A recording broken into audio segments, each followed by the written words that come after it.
Good afternoon, and thank you. It's great to be here in the Big Ten.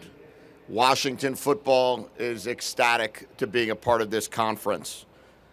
I'd like to take this opportunity to start off by just saying that this experience and this opportunity to be the head football coach at the University of Washington, being the first year of joining the Big Ten, is an absolute privilege, and I don't take it lightly. I'm extremely excited about this opportunity and believe that we have a great football team that will be able to showcase and compete for championships year in and year out. Washington is among the elite football programs in the country. It's undisputably one of the greatest public universities academically and athletically. And I really believe that when President Kelsey made the decision to join the Big Ten, we put ourselves in a position to be an elite class and with an elite group of teams. We brought a fantastic group of 3 players here with us today. Really proud of the guys. As I got hired in January, I started learning so much about our team and about our players and about the group of guys that we were going to be able to bring here today. And 3 that we brought are pretty special. We brought Cam Fabiculanen, a safety that's been a part of Washington football for 6 years. He was recruited by Chris Peterson, coached by Jimmy Lake and Kalen DeBoer, and now chose to stay for his final year and be coached by us. He's somebody that could bring unbelievable spectrum of ideas and thoughts and values to our program, and believe that his leadership will help us achieve our goals. The next person I brought was Carson Bruner, one of our top linebackers. Carson's established his own legacy, although he's a legacy player where his dad was a 14-year NFL veteran, one of the greatest Washington Huskies that we've had, Mark Bruner. Carson's done an incredible job since I've gotten here, making sure that our program and what Washington football has been about for years meshes together. And then I brought Jonah Coleman with us. Jonah was a running back for us at the University of Arizona. He was a part of our recruiting class of 2022, which I would say changed Arizona's football program. And when we picked up and we left to come to University of Washington, Jonah came with us. And Jonah is one of the best players, best running backs in college football. Statistically, led the nation in yards per carry a year ago, one of the highest graded players in Pro Football Focus. And on top of that, just finished this last quarter with a 4.0 and is on the Dean's list. And really proud of Jonah and the jumps that he's made as a person. We have a phenomenal coaching staff. Most of the guys have coached together for years. We were able to bring 21 staff members with us from our last spot. The 3 coaches we weren't able to bring, we brought 2 coaches from the New England Patriots and the linebacker coach from Alabama to fill out our staff. The coaches we brought with us on offense have been together for 4 years. We've coached every game together since I've been a head coach at all 5 position groups. So proud of that those guys were a part of a 1-11 to 10-3 transition where we ended up finishing 11th in the country. Defensively, was able to bring John Richardson and Jason Kafusi with us, 2 outstanding football coaches, and then, as I said, filled in with Steve Belichick, Vinny Sinceri, and Robert Bala. This group came here to University of Washington because we believe in Husky football. We believe that we have a chance and an opportunity to win championships like we have in the past. This is a program that's won 2 national championships. It's a program that's won 18 conference championships. And this is a program that we believe will continue on that track. Each of us expect a ton from our student athletes. Our program is built on becoming a pro, a professional in life. Our players are expected to act like pros. They're trained to be pros. They're trained to be pros by coaches who have coached in the National Football League for over 100 years. And we know that if we train them to be a professional, whether that's the NFL or a professional in life, they're going to have a fantastic rest of their time. We teach our players to always have the values of respect and accountability. Everything we do is for the University of Washington. And we say it's all about the W in work, the W in winning, and the W in Washington. We take great pride in our state.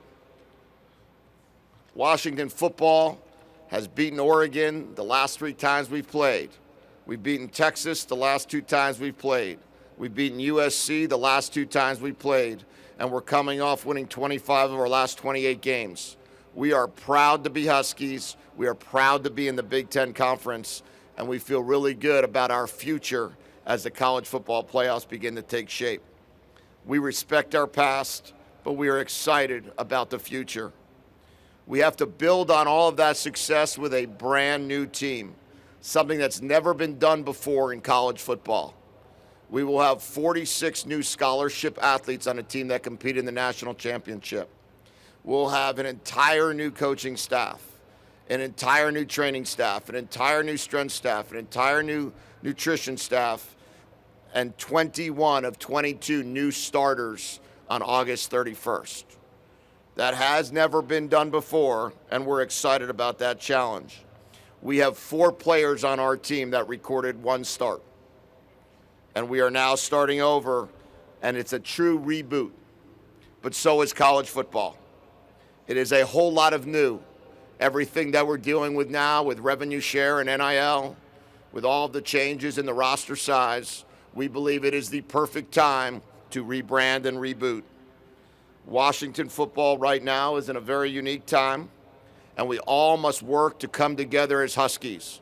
We all must work to bring 12 Arizona football players and 36 Washington football players and the other 35 players from 12 different universities together to build this program, and we are excited about that opportunity. We are not shying away from our competition. We will take our great city and our great university everywhere in this country to find players. Recruiting is the lifeblood of our program. We are going to build our team based on high school athletes, and we're going to build our team based on being one of the best recruiting staffs in America. We'll use the portal to fill in holes, but this program is about development, and this program is about finding the best players in the country to help us succeed. I look forward to August 31st. I look forward to our home opener in the Big Ten Conference against Northwestern, and I certainly look forward to being in this stadium once again at some point in time in December. I'll take any questions. Thank you, Coach. We got second row on your right. Coach Lynn Harrington with Stay Alive in Power 5. How you doing? Great. All right, welcome to the Big Ten. So let's talk about your quarterback, Will Rogers, who set records at Mississippi State. He played under the late Mike Leach. What kind of production experience and leadership does he bring to the quarterback room, and what kind of piece would he be able to build around with the offense? Well, he has 40 starts as a college football player. He's the son of a coach. He has an incredible football mind, football acumen. He played in Coach Leach's system for 3 years, and then last year played in a little bit more of a pro-style system where they were able to teach him a little bit more about playing under center and playing with more tight ends. He's brought really a great leadership about him. He has a great ability to communicate the game of football. And what we've asked our quarterbacks to do in years past is control the line of scrimmage, and I think he'll be really good at that as well.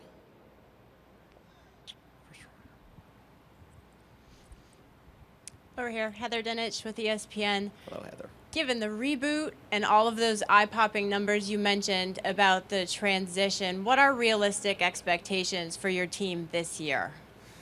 Well, Heather, for us, I want our team to be the hardest opponent that everybody plays. I want our opponents to feel like they left that game and they played 2 games in a row. So our expectation is that we're going to be the toughest team that they play every year, every week. And then from there, we'll let the score take care of itself. We're not going to count wins and losses right now and try to figure out what that looks like. We tell our team there is no scoreboard. We just need to go out there and play our best games and see what that looks like. On your left side, Coach, fourth row.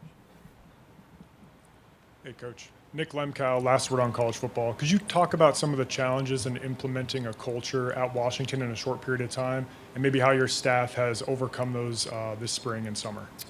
Yeah, I would say the biggest challenge, of course, is you're taking over a program where Coach DeBoer did such a fantastic job in a short period of time with a veteran team. Those guys were old. You had 13 of those guys playing in the NFL right now. So we had to build a culture with a bunch of guys that have never really started or played in games together that were very meaningful. And we had to teach them what we would expect on a daily basis. And they've embraced it. They've worked extremely hard together. They've found a way to really open up their arms and embrace all the different type of players we've brought in from all the different communities. So our culture is that. It's a culture of belonging. It's a culture of inclusiveness. And it's a culture of wanting to make sure that if we act and behave in a certain manner, that we understand that we can have a lot of fun competing. Second row on your right side. Hey, Coach. Will Decker, LA Football Network. You have some serious NFL lineage on your staff. Brennan Carroll, son of Pete, is your offensive coordinator, and Steve Belichick, son of Bill, on your defensive staff. I was wondering if you could tell me what impresses you about these young men that are trying to follow in their father's footsteps as coaches, and how did you form these relationships with these two young coaches as well? Well, Brennan and I have coached together in 2011 and 2012 when I was the offensive coordinator at University of Miami. He was our tight end coach. Then we coached together in 2021, 2022, 2023 as our offensive line coach at Arizona. So this is our sixth year together. And Brennan's a fantastic communicator. He understands the game of football extremely well. He does a fantastic job with the offensive line. And he's a great recruiter. Steve and I coached together in New England. When I was coaching for the Patriots, I was the quarterback coach at that time. He was the defensive play caller and linebacker coach. So I had the utmost respect for Steve. I watched him work every day. I saw how good he was at his job. So when he became available, to be able to bring him on board, I used Brennan to recruit him as well. And we felt like we were able to put together two really good football minds. And then obviously it's such an advantage for us when Coach Belichick comes out to practice, Coach Carroll comes out to practice. You've got two of the 4 or 5 coaches of the Mount Rushmore of coaches that are completely invested in our football program, which is one of the main reasons that we say that we're going to give players the best chance to go play in the NFL. Coach Fisch, thank you so much for your time. Thank you.